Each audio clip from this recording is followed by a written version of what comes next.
towards the end of the presentation, I'll ask you to maybe also think about you and relationships with mentors that you've had and sort of what made them so great. And so one of my great mentors is pictured here. That's Lydia Aranda in the tan suit, and she was a great mentor of mine. I actually met her during as an undergraduate student. I went to Arizona State University for undergrad, and I was really involved with the Hispanic Business Students Association, and Lydia was a really great supporter of that. So I was really fortunate to meet her early on, and what to me I think was so great about Lydia is that I could come to her with things. I never really needed her for sort of academic advice or even really career advice, but Lydia is just really great with people, I found. And so I always came to her with if I had sort of trying to manage sort of the politics of the corporate world in the first couple of years of my career, or if I had just sort of a sensitive situation at work or at school that I wasn't quite sure sort of how to deal with. Lydia was always a really great sounding board, a great person to talk to about those things, and always had really great advice, I think. And then also just kind of from girl to girl too, she was really great. As I sort of started to navigate, especially as an undergraduate student, sort of these networking events or things that sort of as business students in the area we'd get invited to attend. I had never been to those sorts of things. It was sort of a new foreign world to me, and it was exciting, but it was scary. I didn't know anybody. I wasn't sure what to expect at these events. And Lydia was somebody I could call and say, "Hey, Lydia, I got invited to the Hispanic Chamber Gala. What should I wear? What should I do?" And Lydia would tell me, "Well, I'm wearing a dress and it looks like this, and I'm wearing this jewelry, and I would suggest you wear this or that." So she was awesome just with girl talk and things like that. And then also, like I said, really just when I had sort of it, situations at work or at school that I wasn't quite sure how to deal with, and more people kind of related interpersonal kind of stuff, she was always really, really great at. So, anyway, that's my mentor story. And this is us most recently, actually. This was kind of a proud moment for me and maybe for both of us, I hope. But so I was just at the Harvard Graduate School of Education last year working on my graduate degree, and I helped plan a conference. There was a Latino law policy and business conference there, and I was really proud to have Lydia there as our MC for the evening. We had lots of great presenters, a really great lineup, but everybody loved Lydia, and I was so proud to sort of be the one that brought her in and to call her my mentor. And so this was just last spring where we got to see each other. We live in different states now, so we don't get to see each other in person as often as we used to, but we did see each other last spring, and it was really great to have her there. So that's my story. I'll ask you maybe to share yours a little towards the end of the presentation. So really briefly, what we're going to do is really just cover three main components. We'll spend a little time talking about just HSF in general, what we do. Many of you are probably already aware, at least with some of the components of what we offer students and families, but just want to make sure you're also aware sort of the full range of services that we have for our community. And then once we get into Mentor Match, the first half will really talk about sort of the macro level. What does the program look like? What are the objectives? How's the program structured? And then the last piece will really talk about effective mentoring, and we'll look at sort of the web-based platform that we use and the curriculum, and then we'll talk about some tips for being an effective mentor to your student. So about HSF, I won't read all of those details, but really the big things to point out here, I think, is that we're an organization with a really long and rich history. We were founded in 1975, which would mean we turned 38 this summer. And in those years, we awarded over $400 million in scholarships, and we offer, and in addition to those scholarships, there's really a range of programs and services we offer to students and families. And so this is just a list of a few of those. Our College 101, College Camp, and our Youth Leadership Institutes are really our outreach efforts. And so we take these to communities across the country. College 101, College Camps are sort of one-day events where we bring in students and family and talk to them anything about from preparing to college, taking the right classes, sort of admissions type of information, to then financing and learning, how to pay for your degree, including sort of FAFSA, information about grants, information about HSF scholarships clearly, but it's really just about the process in general and trying to demystify that for students and families. And then our Youth Leadership Institute is really, it's much more intensive.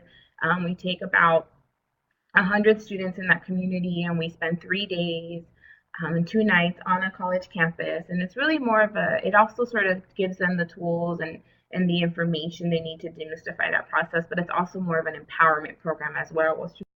Really, really motivated and really connected to each other, and it's a really awesome program, and they get to spend the night, on the college campus in the dorms.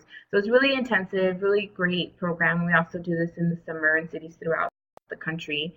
Mentor Match we'll learn more about today. Our Scholar Chapter networks are on the college campuses, and we have nearly 30 of these throughout the country at different universities, but they're started by our HSF scholars. And again, they're really just groups focused on helping each other, now that they're in college, helping get each other through to graduation. So it might be, they might help provide academic support for some of their members, professional development workshops, just kind of fun social activities. They do a lot of really great things, and each chapter is a little different. They organize their activities. We also participate in lots of outreach events, so college fairs throughout the country, or just community resource fairs. We get lots of invitations to either host a booth at one of these events or to present a workshop at an event and those sorts of things. And so this is one of those areas where our alumni and volunteers actually are very, very helpful, because we get such a high volume of these requests. We couldn't possibly be at every one of those if we relied solely on our staff. And so this is where actually our alumni and volunteers, as I said, have been very, very helpful. And when we get a request to participate in an event in, Phoenix, Arizona, for example, I say Phoenix because that's where I'm from, but we reach out to our alums and volunteers in that area, and 99% of the time somebody answers the call and attends that event on behalf of HSF, and we provide them with materials and flyers and giveaways or those sorts of things to be able to do that on our behalf. But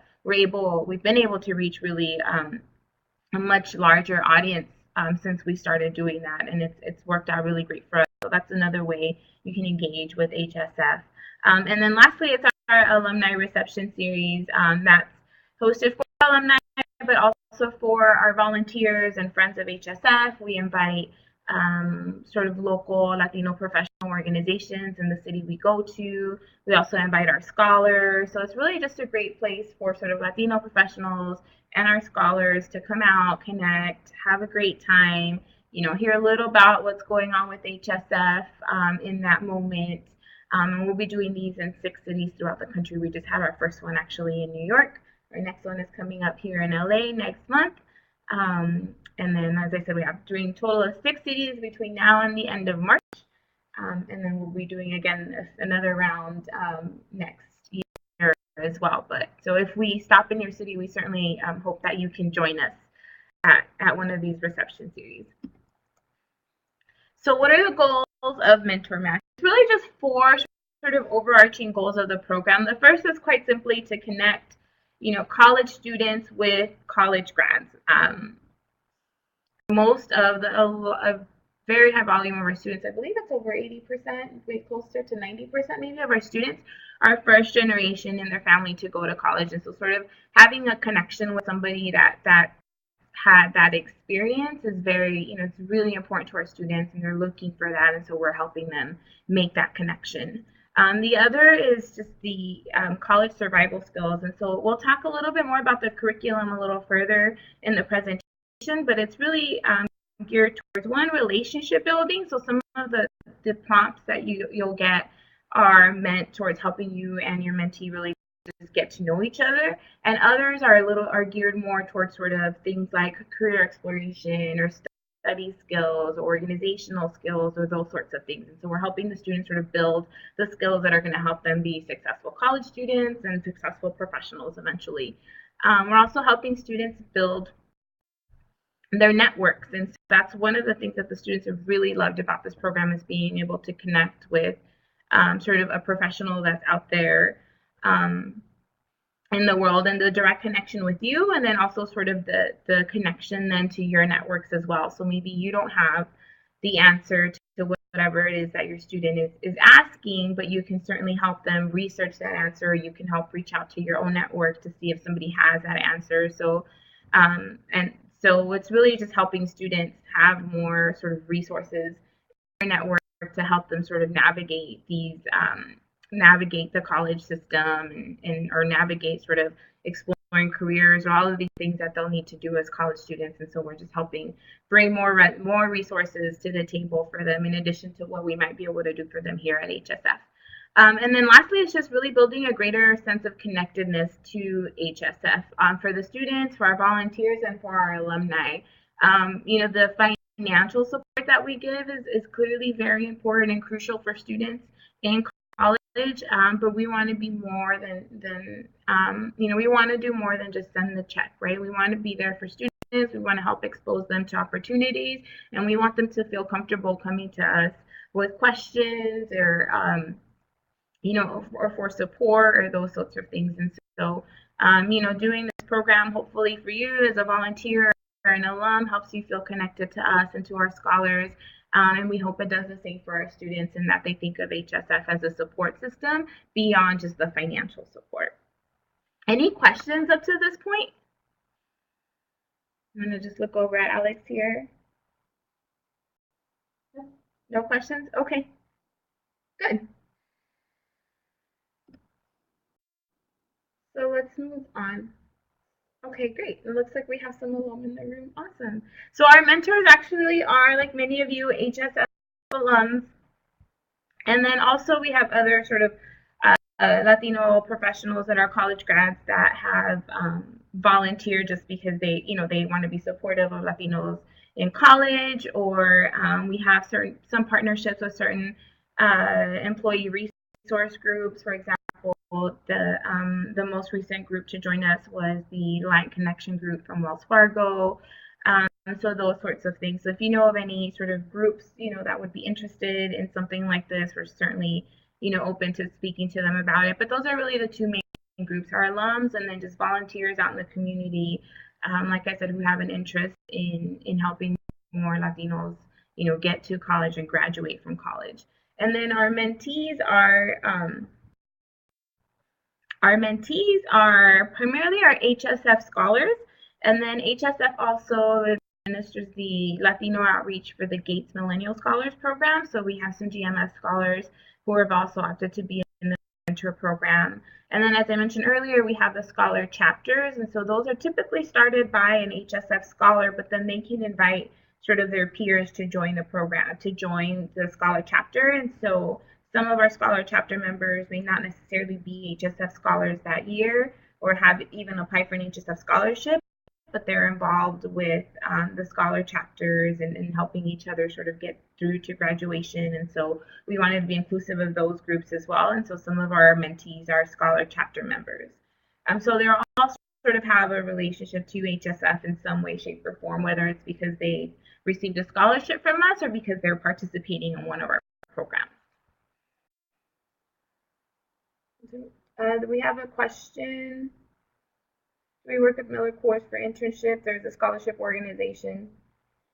Oh, I don't believe, Victoria, that we currently work with Miller Coors for internships, but if you're aware of an opportunity or somebody we can connect with to learn more about that, certainly feel free to share that with me after the webinar. We're certainly open to exploring anything that might be helpful and valuable to our students. So thank you for sharing that. So let's talk about the screening process, and many of you already received probably emails and instructions from me or whatnot, but just to go over those really quickly, it's really just 3 steps. First is to complete that mentor intake form. I realize it's a little long, but all of those questions that you're filling out for us are what's going to help us match you with a student a little later, and I'll talk a little bit more about the matching process later, but this is sort of the first step where we collect all of that information.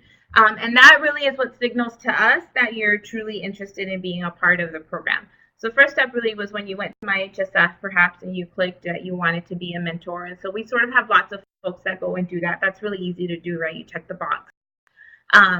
But then this is sort of really the first kind of screening step then is this application. And so once you've submitted that then to us says, okay, this person is going to be a mentor in the program this year. They're really serious about being a mentor with us. So that's the first step. So if you haven't already done that, some of you maybe perhaps started it but haven't completed it. Some of you maybe haven't started it at all. I hope there's not too many of you in that bucket. And then a few of you have already completed that. So thank you for doing that. But that's really the important step. And that's the information we're going to use to match you. Once you do that, then you'll receive a personalized link from us with instructions on how to complete the background check. That's really simple form. It's maybe 5 questions. We'll talk about that as well later, but it takes literally 2 to 3 minutes to complete. And another very important step, we can't match you with the student until we've received that background check back. And so please be sure you do that once you receive the link for that. And then lastly is this training, and you're all here today, so you can check that off your box. So it's really just those 3 steps. So once those 3 have cleared, then you'll receive a confirmation email from us, probably for me, saying, hey, congratulations, thank you for completing the steps, you're all done. And we'll also just do a phone call just to touch base. I know this webinar is a great way to sort of start to get to know each other a little bit, but really just to kind of give you an update and just for us to start to get to know each other a little bit better. You'll receive a call from me as well, just sort of confirming that you've done all the steps, and then I'll talk to you a little bit about your match and sort of what's coming down the pipeline next.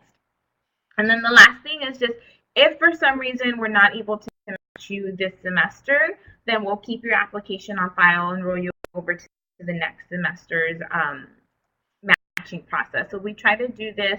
In the past, we've done it annually, and this year we've noticed there's a lot more interest, and so we don't want folks to have to wait a whole nother year to start the program, and so we'll be doing another sort of matching process again in January. And so I'm hoping to get everybody matched up. We're working really hard to sort of recruit students and volunteers and have those numbers matched up so that we can get everybody assigned this semester. But if for some reason we can't, it doesn't mean you can't be in the program or won't be in the program at all. That just means we may have to wait until January until we get a few more students to complete the application. But so far the numbers are matching up pretty nicely, actually. And so I'm hoping everybody will get paired up this time that wanted to get paired up this semester.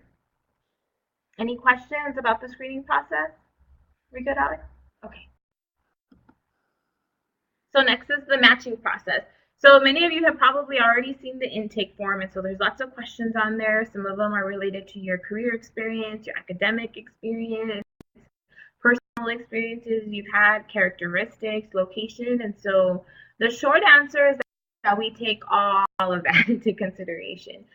So one of the things that the iMentor software helps us do then is take all of that information and calculate what they call a strength of match score. And so what happens is, if I pull up Alex, for example, on the iMentor platform, then to the right of her profile, I'll get the profile of maybe 5 or 6 students that had a good strength of match score, right? So these students would be a good match for Alex based on different characteristics. And some of these are weighted a little more heavily than others, but it takes all of that into consideration when it computes the strength of match score. So the thing I can guarantee is that you'll have, at least 2 to 3 things in common with your mentee that you can sort of start to build a relationship on. What I can guarantee is that you'll get somebody sort of in a very specific, so let's say you are an attorney and you really want somebody who's an aspiring attorney. It doesn't quite work out like that just because of the volume of, because of the composition of the mentors and the composition of the students may not, in terms of just career interests, may not match up exactly, right? So maybe you don't have career interest in common, but you do have several characteristics and personal experiences that you shared, or, it could just be a combination of different things. And so what I would suggest is one, to be open-minded. In my previous example with Lydia, as I said, I've never really turned to her so much for career advice, but she's still, I think one of my nearest and dearest mentors, because she was helpful in lots of other things. If that is really important to you, then you can put it in the intake form. There's a couple places. I think the question was, is there anything else we should know about you? So if there's something that is particularly important for you, feel free to share that with us, and we'll try to accommodate that as much as possible. The thing that is sort of guaranteed as well is gender. We do same-sex matches. So if you're female, you'll get a female mentee. If you're male, you'll get a male mentee. And then the other thing that we'll try our best to match on is location as well. And so in the past, we've had a combination of both what I call sort of local matches and then long distance matches. And we've received great feedback actually from both. I think the important thing is really that you have is that strength of match, right? And so but a lot of folks have expressed also interest in sort of being able to meet with their mentee in person. And so that's one of those things that will weigh a little more heavily then is location. But what we don't want to do then is exclude some of our students that are in more maybe remote at universities in more remote locations where we didn't have maybe a ton of mentors sign up. And so we do make long distance matches when it's appropriate and when we have a really great match and we just don't happen to have either a student or a mentor in that area, but there's these lots other things that they share in common, and they'd be a great match. So like I said, I would suggest just sort of keeping an open mind about the process, and just knowing that you may not have, there may be one or two things that you don't have in common, and so maybe you can learn from each other based on those differences, but there will be two or like I said, 2 or 3 things that you do have in common and that you can kind of start to build from. Any questions about the matching process? We do have someone new who's entered, Nancy. Okay. She is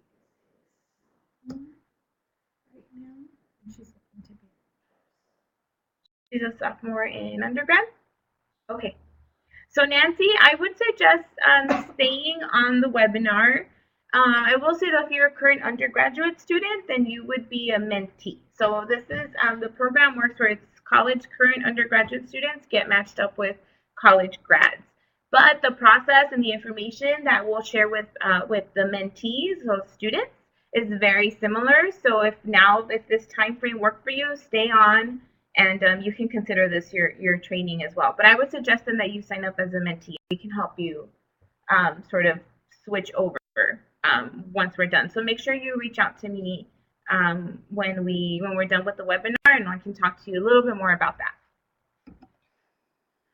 So mentor to do. So this is basically the structure of the program.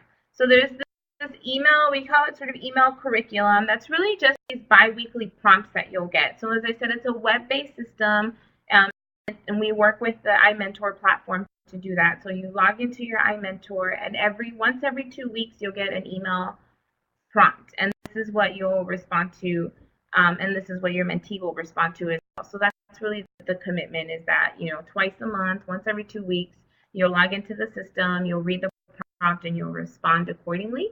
And as I said, the prompts are a combination of relationship building and skill building. So they alternate. And then you'll also have a quarterly meeting with your mentee. And so if you have a local match, if you're in town, we highly encourage you actually to have that meeting in person so that you do get that face-to-face time with your mentee. And if you're one of our long distance matches, as we call them, then we encourage you to use Skype or Google Chat, FaceTime. Luckily there's lots of technology out there. So whatever you feel the most comfortable with, but so that you sort of still do also try to get that face-to-face time with your mentee outside of just the email curriculum. And then lastly, the only other thing we'll ask you to do then is help us in terms of evaluations. And so you'll get 3 surveys a year. One is just at the beginning of the year, and one will be at in the middle of the year, just kind of touching base, asking how everything's going, and then one just at the end of the year. And this just helps us, sort of get a sense of how everybody's feeling about the program, looking for opportunities for us to improve the program, sort of trying to identify what students and mentors really love about the program and we should sort of keep and do consistently. And we really value your feedback, and I think that's one of the things, sort of the culture of HSF these days is constant sort of process improvement and looking for ways to do things better, and never really sort of settling with how things are. We do a lot of things really great, and sort of how can we take that to the next level, and so we're going to rely on you to provide us with that feedback to help us do that with this mentor match program. So that's basically how sort of the structure of the program and how it works. So in terms of time commitment, you're probably looking at 1, maybe 2 hours a month at the most. You'll see, we'll go through further in the presentation. You'll see a sample of the email prompt. So they do take some thought to go into. So I'd say it'll probably take you, 30 minutes to an hour tops to sort of read your mentee's email and then develop your own response.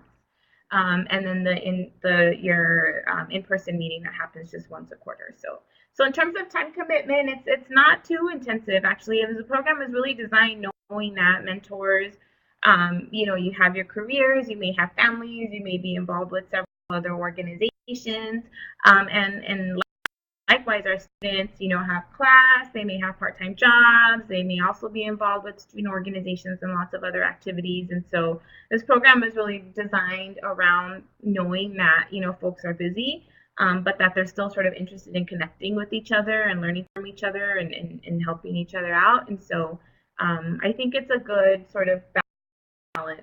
And it's really more about quality of the communication versus quantity. So we think once every 2 weeks is good, if you take the time to sort of thoughtfully respond to the prompts and really read your mentee's email and those sorts of things. And we'll talk about that a little further down.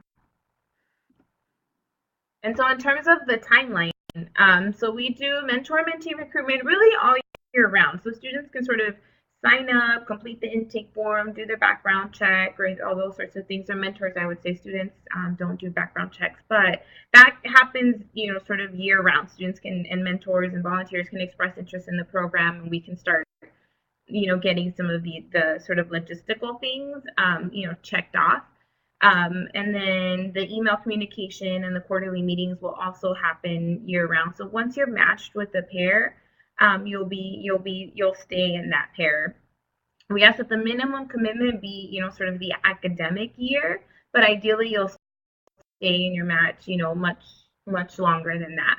Unless it comes to a point where you feel like the relationship is sort of coming to a close and maybe you'd like to just keep in touch sort of informally, or if a mentor is not responsive or mentee is not responsive, we may sort of reach out, and if now's not a good time for them to be in the program, then we may get you a new mentee. Or so there are instances where the relationship, if it it makes sense for the relationship to maybe come to a close, at least formally in this format. But ideally, you'll be with your mentee for for a couple, 2 or 3 years, maybe. So it could be potentially longer. Again, as I said, the commitment is at least one academic year, but we found that sort of mentors and mentees have enjoyed getting to know each other and have stayed together a little bit longer. And so that goes on, sort of year round. But as far as this process, the screening, the training, and the matching, that matching, that'll happen twice a year. So it'll happen now in the fall, and then we'll do it sort of early spring. So starting sort of January, February timeframe. Is where we'll take all of those. And that really just needs to happen because we sort of need, in order to do the matches, we sort of need a critical mass of students and mentees to sort of make the best possible matches. And so that's what we do. We sort of build up our bank of students, build up our bank of mentees, and then twice a year we do the matching. So that's sort of the big high-level overview of the program. So before I get into sort of more of the details of how to use the system and what the curriculum looks like, do we have any questions?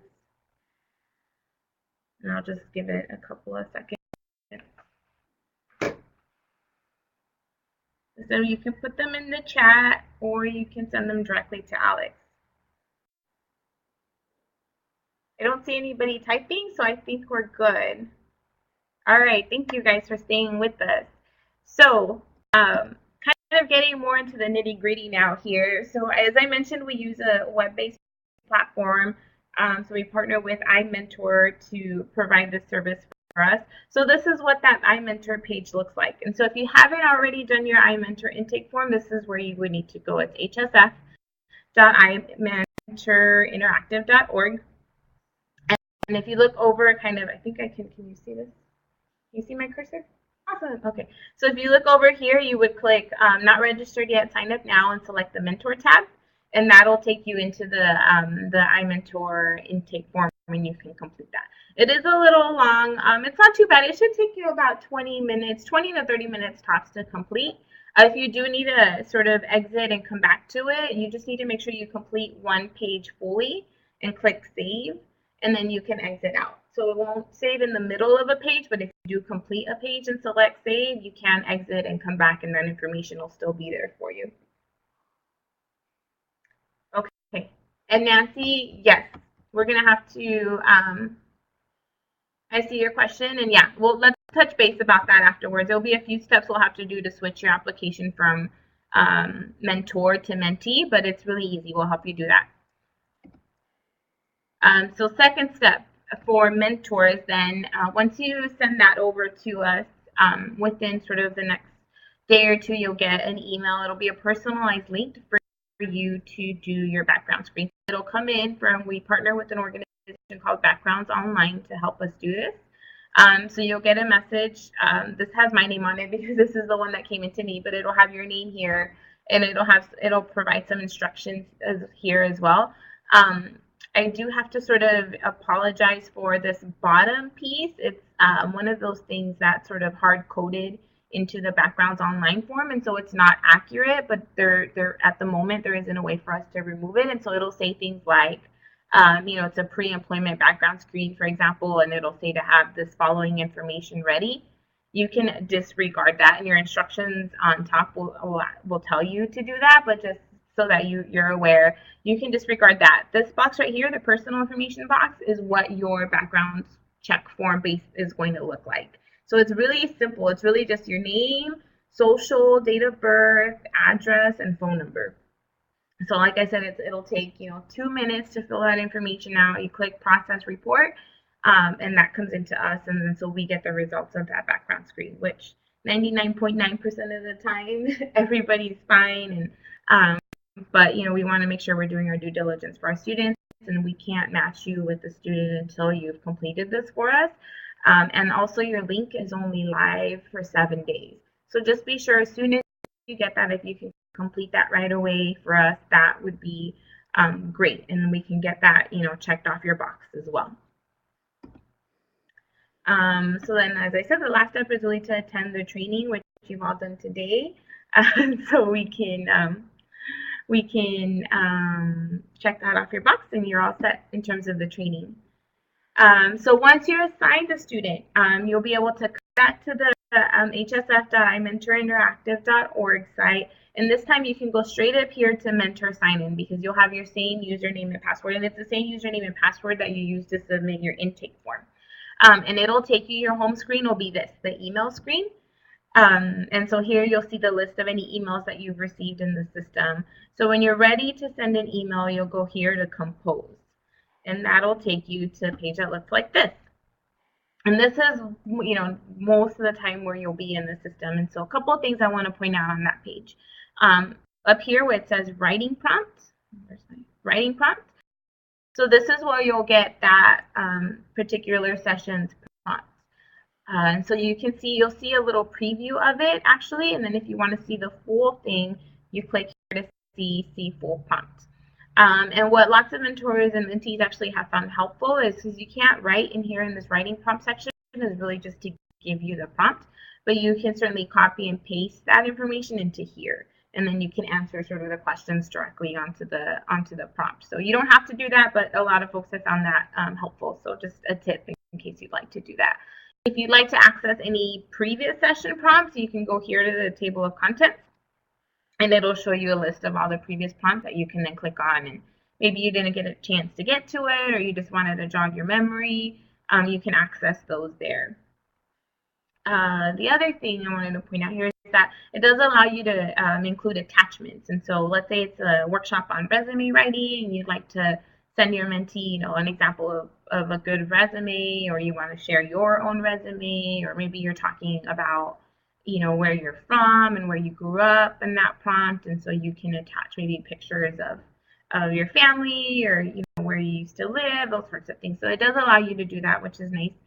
And I think the other thing I wanted to point out here is lastly, and it'll come up at the end again, but this subject line doesn't automatically get filled in. And so one of the common questions we get is, my email won't send. And a lot of the times it's because they forgot to put in a subject line. And so just a note, you'll have to include your own subject line and type that in there before you can send the email. But that's basically it. So if you, it's pretty user friendly. You know, if you use Gmail or Outlook or whatnot, you can, the system will be super easy for you to manage. And so, but the reason we ask you to use this system versus using sort of just your regular Gmail or work email or whatnot is that iMentor provides communication tracking tools for us. And so that'll help us measure the program success, be proactive, provide friendly reminders to you and your student. So I can go in and see, for example, that, one week might be 80% of mentors and, 75% of the mentees have responded. So I can see, oh, this week we did good. And maybe the next session, that number is a little lower, a little higher. So then we can start to get a sense for maybe what times of year students are more responsive or less responsive, maybe what prompts students liked more, which prompts maybe students didn't like as much. And then in terms of that proactive support, then that 20% that hasn't responded, for example, I can then be helpful to you in helping remind the students, say, hey, I've noticed you haven't responded to your mentor this session. Make sure you go in there and complete the session's prompt, or we can call and try to find out what's going on. 9 times out of 10, they're just the students, and it's, they had a test that week or something was going on. But if it's something more than that, and maybe something that the student needs a little more support on or things like that, then that's where this communication tracking is really important, because we know students sort of to that additional attention. And by the way, we do the same thing for the mentors. So if you haven't responded to your mentee that particular session, by signing up, you give me permission to call you or email you, and to also remind you and nudge you if needed to go in and respond to your prompts that particular week. And we'll talk about sort of effective mentoring later, but consistency is really, really important. And so, most mentors don't need the reminder, but in the event that that week was crazy, which it happens to us, it happens to me all the time. I'll be there to help you remember and be sure you respond to your mentee regularly and consistently. And then in terms of email curriculum, I've already mentioned it's relationship building and skill building, and so you'll get a combination of both.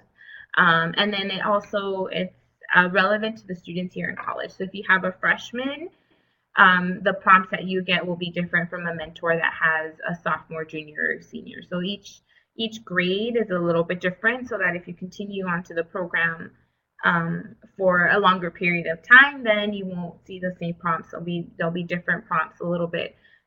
They'll be slightly different every year, and they'll be tailored to sort of what the students need to know, or that's most timely and most relevant for them, depending on where they are in their sort of academic career.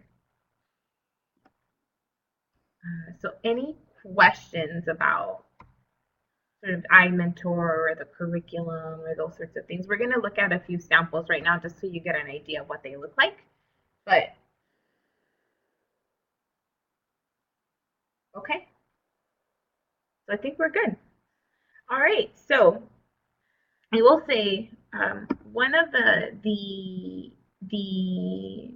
feedback we've gotten in terms of the email curriculum is that sometimes it's maybe a little more tedious to log into the system versus just responding directly from your phone, for example, on your Gmail or your work email. And so I really, really want to stress the importance of communicating on the platform, so that, part of the reason is those statistics that I mentioned, so that we get a sense of how things are doing, which prompts are working, which ones aren't. And so that we know where we can be proactive and sort of provide additional support if a student or mentor is not being responsive. And so if you do switch to sort of your own email communication, then what might happen is, I think maybe you haven't responded, and so you'll be getting calls and emails from me, which you don't want. And also and that's really it. It's in terms of helping us track the success. It's just really, it's very, very helpful if you use the platform so that we get a sense of how things are going, like I said.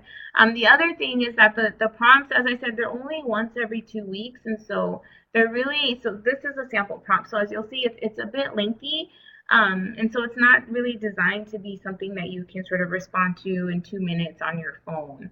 It's really designed for the students and the mentors to really place some thought into the questions and into their answers. And so, as I said before, it could take you anywhere from 20 minutes to an hour, depending on what your mentee said, depending on what you want to share, those sorts of things. So, this is an example of the email you as a mentor might receive. And so, this is sort of a typical format. You'll have a little intro. So, this is one that you might get sort of towards the beginning of your relationship where it's um, sort of helping you introduce yourself to your mentee. So, you'll get a sort of intro paragraph with maybe some tips. In this case, it says have fun and be yourself. So as you'll see here, it'll guide you through the email. So paragraph 1, introduce yourself to your mentee.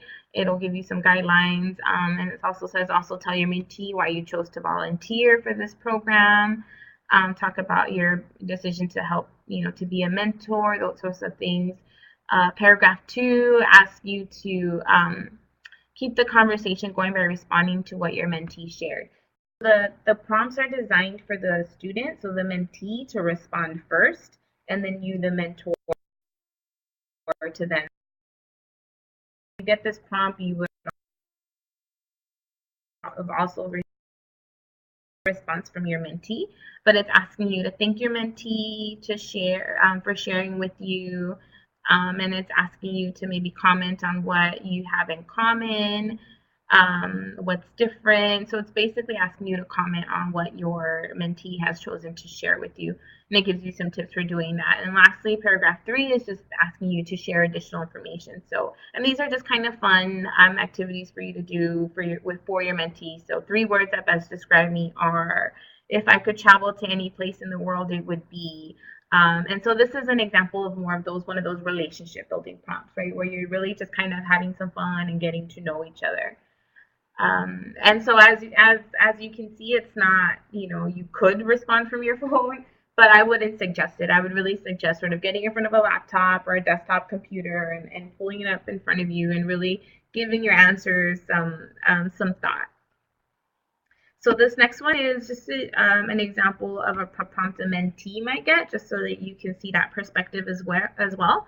But this one is then more one of those more of a relationship building, or not relationship, sorry, more one of the more skill building type prompts. So this one is about sort of choosing the right major and exploring career interests. And so they also get this sort of intro prompt, and it's kind of helping them ease their minds, saying choosing the right major isn't always an easy task.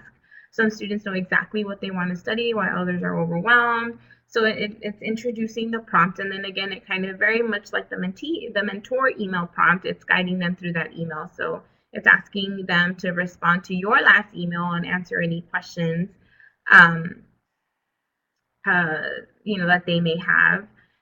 Paragraph 2 is asking them to think about, what are you passionate about? So it's asking them to think back to when they were students, and you'll see here some of the bullets. What in your life is most important to you?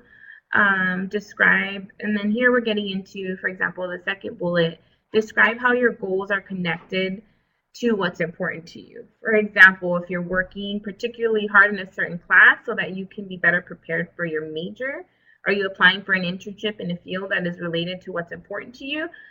So this is where sort of that skill building comes into place, right? So it's asking the students to think about what are they passionate about, and then how are they connecting that to sort of their actions, right? How is that connected to their goals? How is that connected to the opportunities they're seeking, and those sorts of things? And this is where you can help sort of make those connections for the student. And so that's just an example. So that's one, as I said, that's a little bit more of a skill building thing, where it's also helping you get to know your mentee, but then this is, these types of prompts are the ones that then offer the opportunity for you to provide advice and guidance.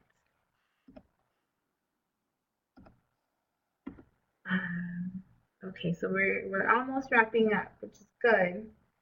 I don't see any questions, or I think Alex has handled most of those that have come in. So, okay, good. I think we're in good shape.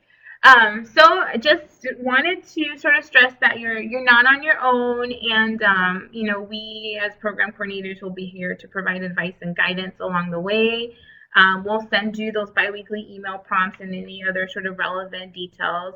Um, we'll send you, as I said before, reminders to communicate with your mentee if you do need them, and we'll do the same with the students if they need those little extra nudges, that particular session as well. And we'll also on occasion call you to discuss your match's progress. And so it's not doesn't mean you're in trouble. It just means that we just want to call and check in and see how things are going as a part of the support that we provide in the program. So don't be surprised if you get a call from either me or one of my HSF team members here in the office, just to check in and chat and get a sense for how things are going. And so we ask you then to ask questions, at any time if you're not sure, or if you're just not sure about the process, something in the system, or perhaps your mentee asks for support with something that you're not sure how you can help them with. Anytime you have a question about anything, feel free to give us a call and let us know. Check in with staff as we go along. And lastly, I put on there again, respond to surveys. Again, I can't stress, how much we value. I can't stress enough how much we value your feedback and how much we do take that into consideration. You guys are all new, so you won't notice, but some of our mentors that are returning actually will notice some significant changes from last year to this year. And then I think you'll see some more changes sort of next year as we continue to take that feedback and refine the program and improve the program. And so we just ask that you be sure to respond to those when we do send them out to you. And then so lastly, these are just some sort of frequently asked questions that we've had from mentors in the first couple of years. This is the third year for us of doing mentor match, and so we've learned a few things. So the first question is, what if my mentee doesn't email me first? And so the other thing I'll stress then is really that you as the adult, you as the mentor are the driver of the relationship. And so, sometimes it takes students a little while to sort of know that you really do want to be there and that you really do want to be helpful and that you can be helpful, right? I think hindsight is 20/20, as they say, right? So those of us now that have graduated and that have received the support of a mentor know how valuable that can be. And I will say the majority of our students also feel that way and know that.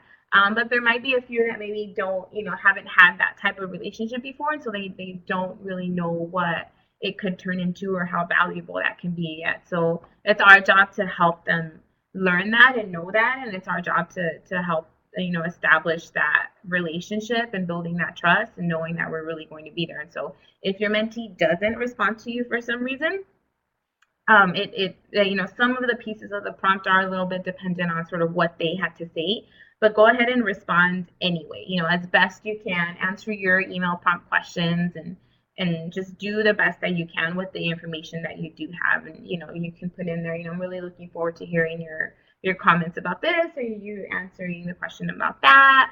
And I will also say that your emails should model sort of what a good email response looks like, right? And so if your mentee is a little short in their emails, then you continue to write sort of really well thought out, really well developed answers, and just continue to model that behavior. And your student, soon will start to mirror that, I think.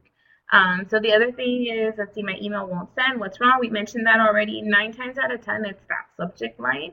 And if you still have technical difficulties after that, then call me at that point, because then it might just be a technical glitch or something like that. But most of the time, it's that we forget to put in a subject in that subject line.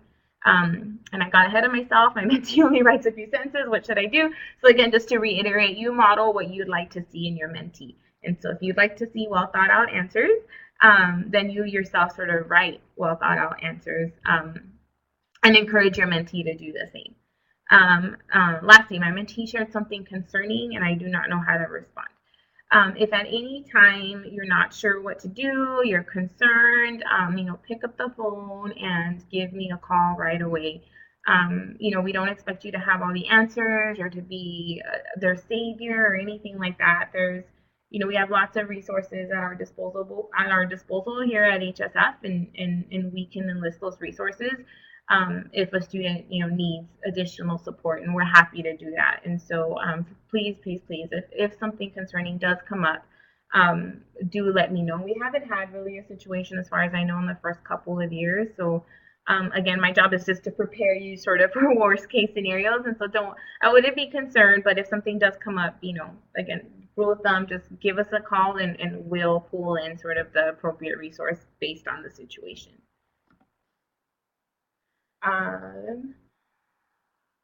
And so lastly here, I'll just think of, and I'll just, since we're running a little low on time, normally we like to share out a little bit, but since we did have some technical difficulties at the beginning, I don't want to take up too much of your time. But I'll just ask you to really reflect on, think of a mentor you had in college. If you were fortunate enough to have a mentor, maybe the mentor you wish you had and what made them so great. And actually, we do have a few minutes, so maybe if you can put that in the chat to share with the group, I think that would be really great. So I shared a little bit about, Lydia, and how it was just great to have somebody to call on and to bounce ideas off of, to, ask advice or what to wear, whatever the case might was. But if you can reflect on that, sort of who has been your mentors in college, or if it wasn't in college, even sort of in your early on in your career, and what was it about them that made them so valuable to you?